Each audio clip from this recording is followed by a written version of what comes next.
The Lord, hallelujah. मैं evangelist Samina वारिस आपकी खिदमत में सलाम पेश करती हूँ और मैं चाहती हूँ कि मसीह यीशु में आप सबकी सलामती हो और आप हमेशा खुश रहें।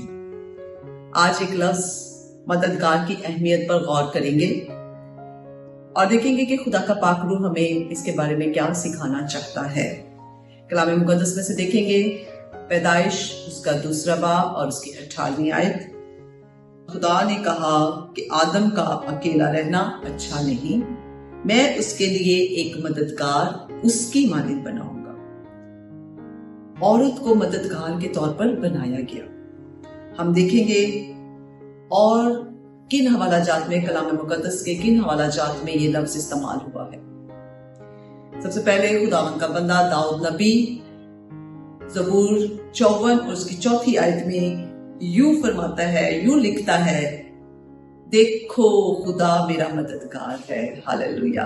देखो खुदा मेरा मददगार है, खुदावंद मेरी जान को संभालने वालों में है।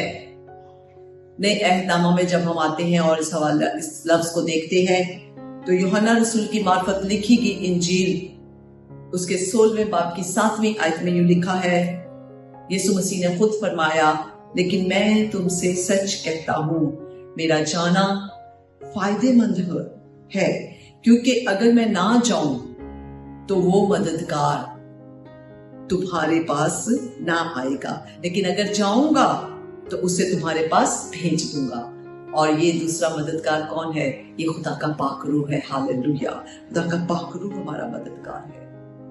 मेरी बहनों और बेटियों, गौर करने की बात है, दाऊद नबी खुदावंद खुदा को अपना मददगार कह रहा है और यीशु मसीह खुद फरमा रहे हैं कि दूसरा मददगार यानी खुदा का पाक रूह तुम्हारे लिए भेजूंगा। और यीशु ने जिंदा आसमान पर उठाए जाने के बाद भेजा भी, और आज भी पाक रूह हमारे दरमियान है। वो मददगार के तौर पर है। जिस तरह आप मददगार है, खुदा का पाक रूह मददगार है, इसी तरह आपको भी और मुझे भी मददगार के तौर पर बनाया गया है। Praise the Lord, hallelujah. So आज अपने रुतबे की अहमियत को हमने समझना है। खुदावंद खुदा मददगार है, पाक रूह मददगार है, हम मददगार हैं, लेकिन सवाल एक पैदा होता है, क्या हमारे काम खुदावंद खुदा और खुदा पाक रूह जैसे हैं? क्या हम खुदा के पाक रूह की रहनुमाई में चल रहे हैं? आज मेरी बहनों, मेरी बेटियों, इस बात पर गौर करें, इस बात को सोचें, समझें कि हमें जो रुतबा मिला है, क्या हम उस रुतबे को कायम रखे हुए हैं? क्या हम पाक रूह की रहनुमाई में चल रहे हैं? अगर हम इस रुतबे को कायम रखना चाहती हैं तो हमें पाक रूह की रहनुमाई में चलना होगा।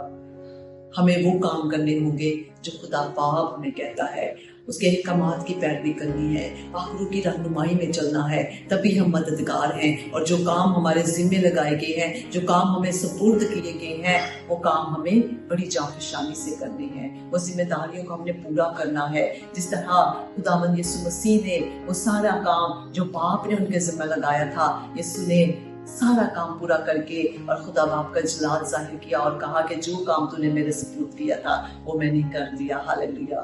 खुदा का रूह भी ऐसा ही कर रहा है। खुदा का पाक रूह भी इस दुनिया में यही काम कर रहा है जो उससे कहा गया है। सो अगर हम मददगार हैं खुदा बाप की तरह, पाक रूह की तरह, तो हमें भी वो जिम्मेदारियां पूरी करनी है जो खुदावंद ने हमारे सुपुर्द की हैं और खुदा की पाक रूह की रहनुमाई में चलना है। खुदावंद आप सबको बरकत दे।